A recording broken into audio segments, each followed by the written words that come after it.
स्वागत है आपका देवभूमि समाचार में। मैं हूं आपके साथ जोई सिंह और बढ़ते हैं खबरों की ओर। खबर चमोली से है, जहां बद्रीनाथ उपचुनाव के लिए सांसद अनिल बलूनी और केंद्रीय राज्य मंत्री अजय टमटा आज गोपेश्वर पहुंचे, जहां दोनों नेता बीजेपी उम्मीदवार राजेंद्र भंडारी के लिए वोट मांगेंगे। बता दें कि सांसद अनिल बलूनी और केंद्रीय राज्य मंत्री अजय टमटा का गोपेश्वर पहुंचने पर कार्यकर्ताओं ने जोरदार स्वागत किया। अनिल बलूनी ने कहा कि बद्रीनाथ सीट से बीजेपी उम्मीदवार की जीत तय है। और आपको बता दें कि बद्रीनाथ और मंगलौर सीट पर 10 जुलाई को मतदान होना है। ये दोनों बीजेपी के लिए और कांग्रेस के लिए नाक का सवाल बन रही है।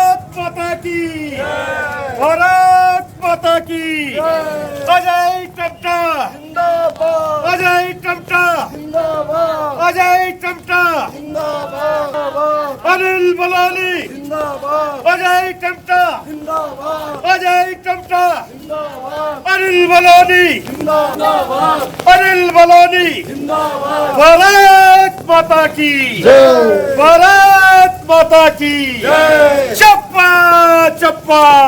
बद्रीनाथ और मंगलौर सीट पर 10 जुलाई को मतदान होना है और ये दोनों सीटें बीजेपी के लिए काफी अहम है। और ऐसे में बात करें तो कांग्रेस और बीजेपी दोनों ही इस सीट को लेकर अपने अपने दावे कर रही है, जीत के दावे कर रही है।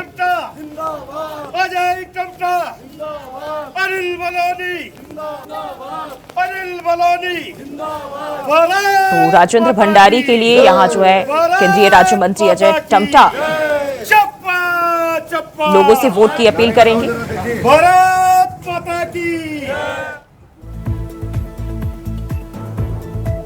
और वहीं इस दौरान सांसद अनिल बलूनी और केंद्रीय राज्य मंत्री अजय टमटा का गोपेश्वर पहुंचने पर कार्यकर्ताओं ने काफी जोरदार स्वागत किया।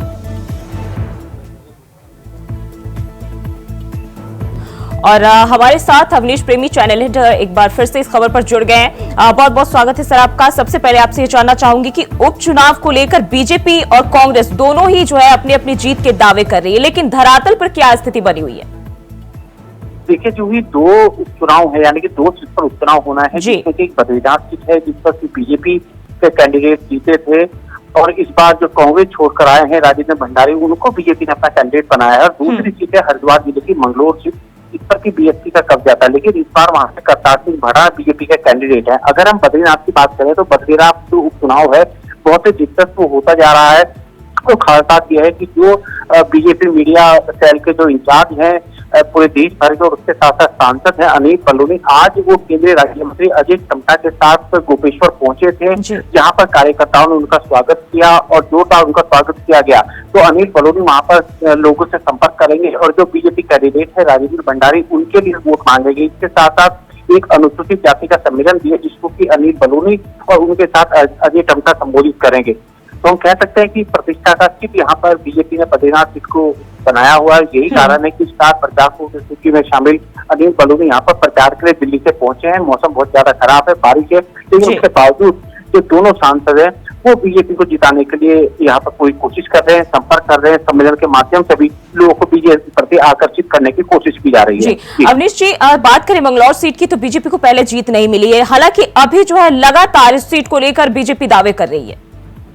देखिए, बिल्कुल मंगलौर की हम बात करें तो उस पर बीएसपी का कब्जा रहा है, लेकिन इससे पहले अगर हम बात करें तो कांग्रेस इस सीट पर जीतती रही है, बीजेपी इस सीट पर कभी नहीं जीती। लेकिन इस बार हम कहें तो बीजेपी ने हरियाणा के जो नेता हैं सरदार सिंह भड़ाना, उनको यहाँ से कैंडिडेट बनाया है। और यही कारण है कि उनके लिए भी बीजेपी पुरजोर कोशिश कर रही है कि मंगलौर सीट पर इस बार विफल टूटे और बीजेपी के जोर में वो जाए। तो हम ये कह सकते हैं कि आज अगर हम बात करें तो मुख्यमंत्री और जो हरिद्वार के सांसद हैं त्रिवेंद्र सिंह रावत, मुख्यमंत्री कुशल सिंह धामी, आज वो करतार सिंह भड़ाना के लिए जनसभा को मंगलौर में संबोधित करने वाले हैं। शाम को जनसभा रखी गई है। और अगर हम कांग्रेस की बात करें तो कांग्रेस के जो उम्मीदवार वहां पर हैं काजी निजामुद्दीन, उनके समर्थन में कुमारी शैलजा जो कि केंद्रीय पेट्रोल मंत्री रही हैं, वो वहां पर एक जनसभा को संबोधित करेंगी। तो दोनों ही सीटों पर मुकाबला दिलचस्प है, लेकिन इतना जरूर है कि बीजेपी हो या कांग्रेस हो, दोनों ने अपनी प्रतिष्ठा का सीट इन दोनों सीटों को बनाया हुआ है। जी बिल्कुल। अवनीश जी, मंगलौर सीट पर बात करें तो मुस्लिम और अनुसूचित जाति के वोट जो है निर्णायक माने जाते हैं। ऐसे में जो सियासी समीकरण है वो क्या कहते हैं, क्योंकि दोनों ही पार्टियां इस चुनाव को लेकर, उपचुनाव को लेकर अपने अपने दावे कर रही हैं। देखिए बिल्कुल बीएसपी का अपना दावा है, बीएसपी के वहां पर सर्वत करीम अंसारी विधायक रहे हैं, लेकिन उनके निधन के बाद ये सीट खाली हुई और उसके बाद देखा जाए तो कद्दावर नेता के तौर पर अगर वहां पर कोई विपक्षी दल के रूप में है तो वो काजी निजामुद्दीन है, जो कि पहले भी वहां से विधायक रह चुके हैं। लेकिन इस बार की बात करें, करतार सिंह भड़ाना जैसे बाहर से आए हैं और उनकी बात हम करें तो उन पर भी ये ठप्पा है कि वो बाहरी नेता है, तो उसके विरोध का सामना उनको करना पड़ रहा है। लेकिन जो मुकाबले की मैं बात करूँ तो सीधा मुकाबला वहां पर त्रिकोणीय दिखाई दे रहा है, बीएसपी, बीजेपी और कांग्रेस के मुकाबला में कहूंगा, लेकिन मुकाबला बड़ा दिलचस्प है। जी, बहुत बहुत शुक्रिया जानकारी साझा करने के लिए। और बढ़ते आगे खबर देहरादून से, जहां बीजेपी के वरिष्ठ नेता पूर्व विधायक हरभजन सिंह चीमा के द्वारा जारी किए गए प्रेस नोट ने उत्तराखंड की राजनीति को गरमाने का काम किया है। पूर्व विधायक के प्रेस नोट में महिलाओं के पहनावे को लेकर दिए गए बयान से उत्तराखंड कांग्रेस के साथ साथ सामाजिक संगठनों ने भी बीजेपी पर जुबानी हमला बोला शुरू कर दिया है। और दरअसल बीजेपी के वरिष्ठ नेता काशीपुर से पूर्व विधायक हरभजन सिंह चीमा ने एक प्रेस नोट जारी किया और कहा कि महिलाओं पर हो रहे अत्याचार की असली वजह उनके पाश्चात्य संस्कृति के पहनावे हैं। पूर्व विधायक के इस बयान के बाद प्रदेश में ठंडी पड़ी राजनीति गरमाने लगी है। चीमा जी की उम्र 80 साल क्रॉस हो चुकी है। चीमा जी अपनी उम्र के हिसाब से अपने कालखंड के विषय के आधार पर उनका वो व्यक्तिगत कोई मत हो सकता है और भारतवर्ष के अंदर हर व्यक्ति को अपनी उम्र के हिसाब से अपने मत को, वक्तव्य को बोलने का अधिकार है, क्योंकि आज के परिदृश्य में किसी भी चाहे महिला हो चाहे पुरुष हो, उसके पहनावे से उसके संस्कारों को देखा नहीं जा सकता है। ये ठीक है कि इस प्रकार घटनाएं ना हो, उसके लिए हर प्रकार के व्यक्ति के अपने अपने एक मत होते हैं। उन मतों पर बहुत ज्यादा राजनीतिक चर्चा नहीं होनी चाहिए। कांग्रेस में इस प्रकार की चर्चा करता है तो वो ठीक नहीं है।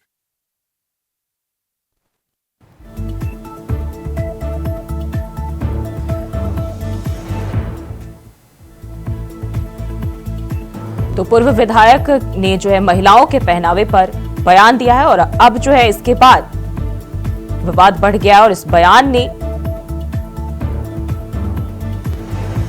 लगातार जो है माहौल बना दिया है और पूर्व विधायक हरभजन सिंह चीमा के बयान पर बवाल मचा है। तो महिलाओं के पहनावे को लेकर जो है टिप्पणी की और इसके बाद जो लगातार विवाद देखा जा रहा है इस बयान को लेकर। तो महिलाओं के पहनावे पर बयान देने का ये मामला है और बीजेपी नेता ने जो है महिलाओं के पहनावे पर ठीकरा फोड़ा है। और इसी खबर पर ज्यादा जानकारी के साथ हमें केंतुरा हमारे सहयोगी हमारे साथ जुड़ गए हैं। अब है जिस तरीके से पूर्व विधायक ने महिलाओं के पहनावे को लेकर बयान दिया है, क्या माहौल देखे जा रहे हैं, क्या सियासत देखी जा रही है?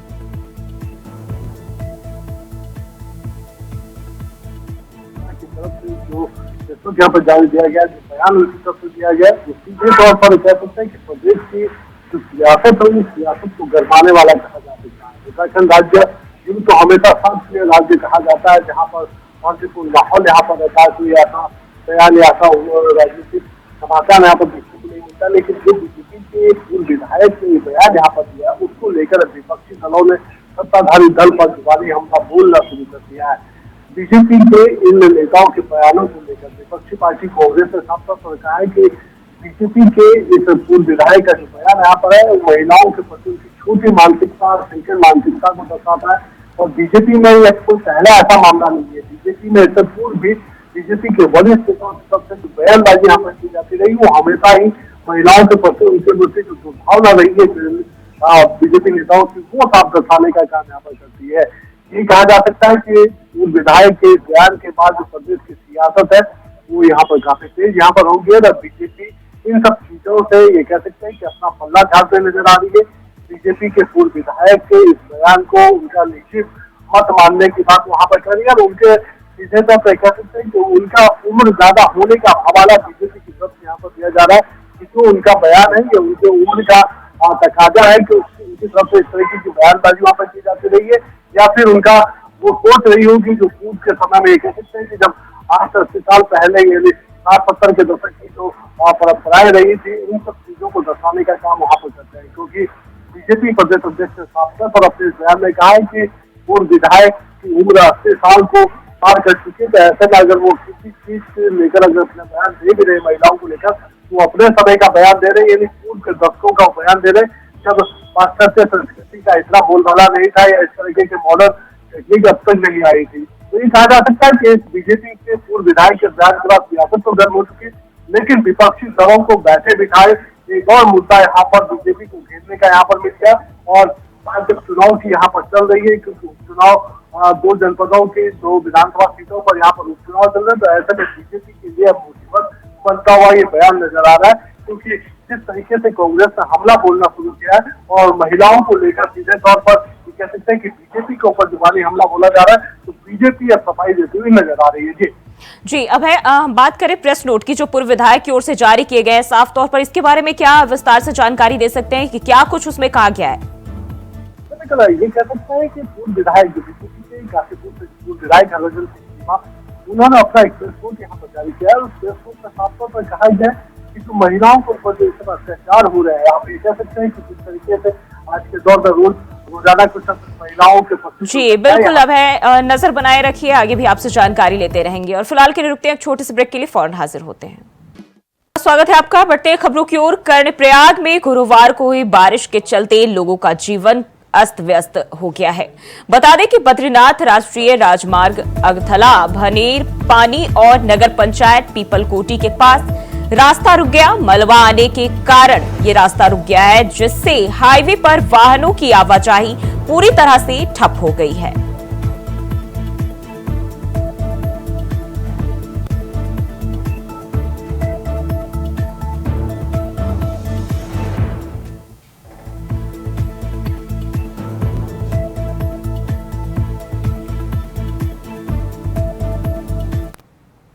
और वहीं लोकसभा चुनाव के परिणाम घोषित होने के बाद उत्तराखंड में नगर निकाय चुनाव की तैयारी चल रही है। बता दें कि सभी राजनीतिक दल अपने अपने मुद्दों के साथ लोगों के बीच जाकर अपना प्रचार प्रसार कर रहे हैं। वहीं कांग्रेस के उपाध्यक्ष और वरिष्ठ नेता सूर्यकांत धस्माना ने कहा कि भाजपा अब निकाय चुनाव को आगे नहीं बढ़ा सकती है। धस्माना ने शहर की बुरी हालत होने का मुख्य कारण जनप्रतिनिधि ना होना बताया।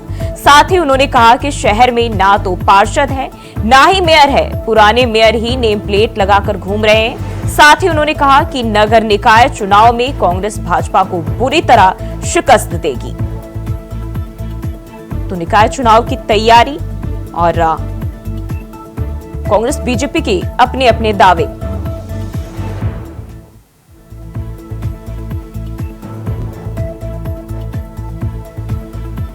अब जो है चुनावी दौर जो है लगातार जारी है और पार्टियां अपने अपने दावे कर रही है और एक दूसरे पर आरोप प्रत्यारोप का दौर भी जारी है। और वहीं उत्तराखंड में बारिश का दौर शुरू हो गया है। ऐसे में मूसलाधार बारिश की वजह से कई बार पेयजल संकट बढ़ जाता है। पेयजल समस्या को देखते हुए पेयजल सचिव शैलेश बकोली ने अधिकारियों के साथ बैठक की और उन्हें जरूरी दिशा निर्देश दिए। पेयजल सचिव ने आपदा वाले सभी जनपदों में कंट्रोल रूम किए जाने, पेयजल के स्रोतों की निरंतर सफाई व्यवस्था करने के निर्देश दिए। साथ ही जल संस्थान और जल निगम द्वारा उपयोग किए जा रहे सभी पेयजल स्रोतों की GIS मैपिंग कराए जाने के भी निर्देश अधिकारियों को दिए। तो देहरादून से ये जानकारी पेयजल सचिव ने समीक्षा बैठक की और बैठक के दौरान अधिकारियों को जरूरी दिशा निर्देश भी दिए। साथ ही जिलों में कंट्रोल रूम बनाने के निर्देश भी अधिकारियों को दिए गए हैं। पेयजल स्रोतों की GIS मैपिंग कराने के भी निर्देश दिए गए हैं। तो पेयजल सचिव ने समीक्षा बैठक की।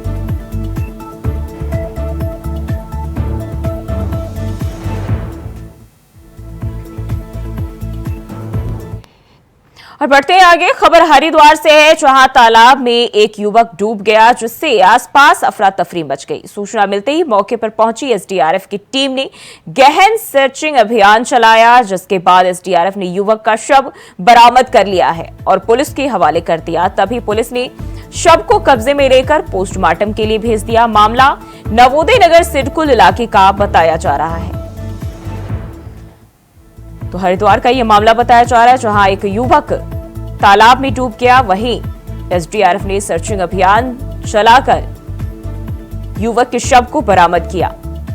हालांकि इस हादसे के बाद इलाके में हड़कंप मचा हुआ है।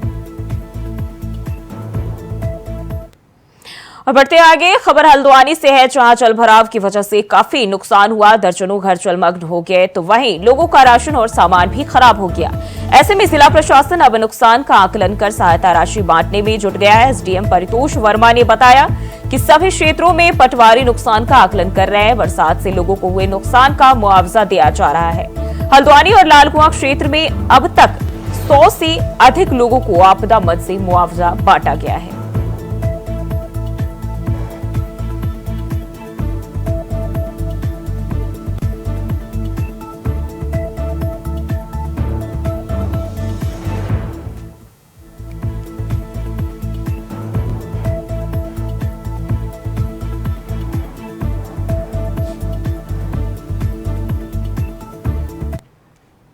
और वहीं उत्तराखंड के मदरसों में अब एनसीईआरटी सिलेबस की किताबें पढ़ाई जा रही है। वहीं इस मुद्दे पर बात करते हुए उत्तराखंड मदरसा शिक्षक परिषद के अध्यक्ष ने कहा कि मुख्यमंत्री पुष्कर सिंह धामी की सरकार के नेतृत्व में हम बच्चों को मद्रास की मुख्यधारा से जोड़ने का काम कर रहे हैं। उत्तराखंड के 415 रजिस्टर्ड मद्रास को एनसीईआरटी कोर्स को लागू किया गया है। बता दें कि धामी सरकार के नेतृत्व में हम आगे बढ़ रहे हैं।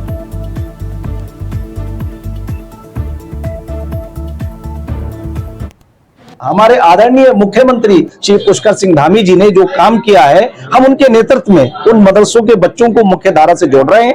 और तमाम मदरसों के अंदर जो 415 मदरसे हमारे रजिस्टर्ड हैं, हमने वहां एनसीईआरटी के कोर्स को लागू किया है। मैं दावे के साथ ये बात कह सकता हूं कि आने वाले दिनों में वो मुख्य धारा में जुड़ेंगे और किसी के भी षड्यंत्र का शिकार नहीं होंगे। ये बात कहने का तात्पर्य मेरा ये है कि वही लोग मस्जिदों में जाते हैं, वही मदरसों में जाते हैं, उपदेशक बनते हैं। अगर हम उन्हें अच्छी एजुकेशन देंगे, अच्छी शिक्षा देंगे, तो कल जब वो मस्जिद और मदरसों में जाएंगे तो वहां वो शूल नहीं बांटेंगे, वो फूल बांटेंगे। ऐसा मेरा मानना है। और हम आदरणीय प्रधानमंत्री श्री नरेंद्र मोदी जी के उस मिशन को आगे बढ़ा रहे हैं कि एक हाथ में कंप्यूटर और एक हाथ में कुरान। और आदरणीय मुख्यमंत्री श्री पुष्कर सिंह धामी जी के नेतृत्व में हम इसमें सफलता की तरफ बढ़ रहे हैं। खबर उत्तरकाशी से, जहां बड़कोट नगर पालिका में भीषण पेयजल संकट से निजात पाने के लिए धरना जारी है। और 6 जुलाई तक पेयजल पंपिंग योजना की वित्तीय स्वीकृति न मिलने पर हिंदू जागृति संगठन के अध्यक्ष संत केशवगिरी महाराज ने भूख हड़ताल का ऐलान किया है। वहीं आंदोलनकारियों ने अनिश्चितकालीन धरने की चेतावनी दी है। आपको बताते चले कि यमुनोत्री धाम का मुख्य पड़ाव नगर पालिका बड़कोट पिछले 4 महीने से भीषण जल संकट से परेशान है। पानी पानी ढोता है, बच्चा बच्चा रोता है, पानी पानी ढोता है। बड़कोट को पानी दो, पानी दो, पानी दो, बड़कोट को पानी दो। वित्तीय स्वीकृति प्रदान करो, प्रदान करो, प्रदान करो। बच्चा बच्चा रोता है, पानी पानी ढोता है, बच्चा बच्चा रोता है।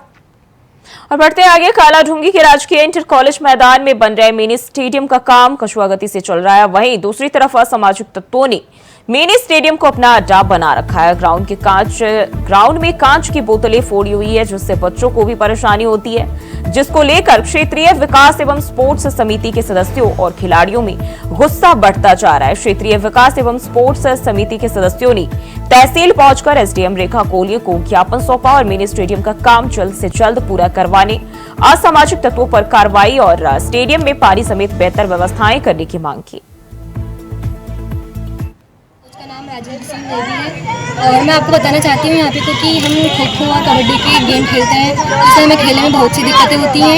यहाँ पे बहुत से कांच होते हैं जो कि हम खेलते हैं तो हमारे पैरों पे लग जाते हैं और यहाँ से लड़के आते हैं, एक गाड़ी में 4-5 लड़के आते हैं, यहाँ पे आते हैं, हम गेम के बीच में डिस्टर्ब करते हैं और हमें काफ़ी डिस्टर्ब होता है। यहाँ पे हमारे गेम की जस्ट बगल में उन लोगों ने मैदान बना रखा है क्रिकेट का, ताकि जिससे वो लोग खेलते हैं तो हमें बॉल लग जाती है, जिससे हम इंजर्ड भी हो सकते हैं। और हम चाहते हैं कि यहाँ की सफाई भी किया जाए और यहाँ का स्टेडियम का निर्माण किया जाए जल्द से जल्द, ताकि हमें सारी चीज़ों की सुविधा हो सके। और खबर हरिद्वार से है, जहां हाथरस की घटना के बाद हरिद्वार जिला प्रशासन भी सतर्क हो गया है। हरिद्वार में चलने वाले सत्संगों और भागवत कथाओं की परमिशन को लेकर डीएम धीराज सिंह गर्ब्याल ने सख्ती करने के आदेश दिए हैं। डीएम ने कहा कि हरिद्वार में धार्मिक आयोजनों के दौरान किसी तरह की अनहोनी ना हो, इसके लिए परमिशन के दौरान दिए जाने वाले एसओपी का पालन होना जरूरी है। साथ ही जितनी भीड़ जुटाने की अनुमति दी गई है, उससे ज्यादा भीड़ कार्यक्रम स्थल पर ना जुटे। दरअसल धर्मनगरी हरिद्वार में कई आश्रमों, अखाड़ों में सत्संग और दूसरे धार्मिक आयोजन होते रहते हैं, जिसमें हजारों की तादाद में भीड़ जुटती है।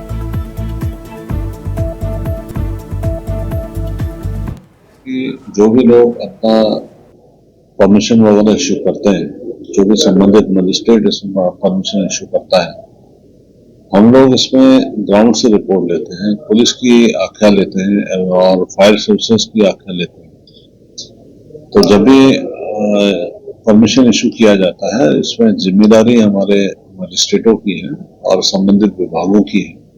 अगर कोई भी सत्संग, कोई भी प्रोसेशन, उसके लिए परमिशन दी जाती है, तो उसमें सारी चीजें जिनको इनकॉर्पोरेट करना है, जो प्रिकॉशंस वगैरह लेने हैं, तो उसको मौके पर भी इसको सुनिश्चित कराना संबंधित मजिस्ट्रेटों की जिम्मेदारी है। और खबर देहरादून से, जहां मौसम विभाग ने प्रदेश के कई हिस्सों में भारी बारिश के कारण रेड अलर्ट जारी कर दिया है। खासकर कुमाऊं के अधिकांश हिस्सों में भारी बारिश का रेड अलर्ट जारी किया गया है। वहीं गढ़वाल इलाके में भी ज्यादा हिस्सों में भारी बारिश का ऑरेंज अलर्ट 24 से 48 घंटे तक जारी किया गया है। तभी मौसम विभाग के निदेशक ने कहा कि भारी बारिश के चलते आम जनता को सतर्क रहने की खास जरूरत है, क्योंकि बीते कई दिनों से प्रदेश के अनेक हिस्सों में हो रही भारी बारिश के बाद भूस्खलन के साथ ही नदी नाले उफान पर है और ऐसे में नदी नालों के आसपास जाने से बचे। साथ ही कहा कि आना जाना जरूरी हो तभी जाए, वरना भारी बारिश के बीच सुरक्षित स्थान पर ही रहे ताकि जान माल का नुकसान ना हो। हालांकि मौसम विभाग के मुताबिक 7 जुलाई से बारिश में कमी आने की आशंका है। मैं कहूँगा और भी जो है, जो कुमाऊं के डिस्ट्रिक्ट उनको रेड में हमने रखा है, वार्निंग में, और जो गढ़वाल के डिस्ट्रिक्ट में अभी बोले आपको बताए, उसमें ऑरेंज अलर्ट हमने रखा हुआ है। तो 5 और 6 में ये चीज़ें रखी गई है। तो यही हमारा वो है कि जो आवागमन कर रहे हैं लोग जो है वो देखेंगे कि जो है बहुत सावधानी से मूवमेंट करना है और ज़रूरी नहीं हो तो अवॉइड करना चाहिए।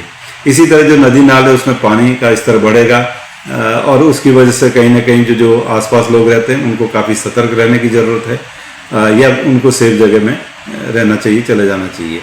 इसी तरह जो लोग नदी नालों के आसपास जा कर के स्विमिंग या इस तरह की एक्टिविटी करते हैं, तो उनको बिल्कुल इस तरह की एक्टिविटी अवॉइड करनी है, वो नहीं जाना चाहिए, क्योंकि आपको ये चीज़ पता नहीं रहेगी कि जो बारिश की एक्टिविटी है कुछ दूरी में बहुत ज़्यादा है आगे, और एकदम जो जल स्तर है वो नदी नालों में, बरसाती नालों में वो बढ़ेगा और आप फिर चपेट में आ सकते हैं। और देवभूमि समाचार में फिलहाल के लिए बस इतना ही। खबरों के लिए बने रहिए इंडिया वॉइस के साथ।